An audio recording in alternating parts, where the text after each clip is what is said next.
I bet you didn't know a used Nissan Rogue could be a hidden gem. Let's uncover the truth. First off, let's talk about the pros. A used Nissan Rogue can save you some serious cash. New cars lose value fast, but a used Rogue? It's already taken that hit, meaning more bang for your buck. Plus, the Rogue is known for its reliability. It's got a solid reputation for lasting a long time with proper care. And let's not forget the comfortable ride and spacious interior. Perfect for family trips or just cruising around town, but it's not all sunshine and rainbows.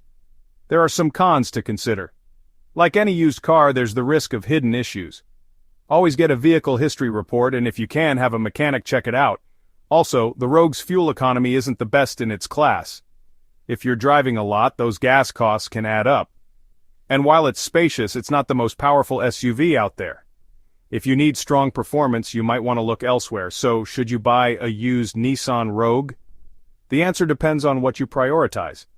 If you're looking for a reliable, budget-friendly SUV with plenty of space, it's a smart choice.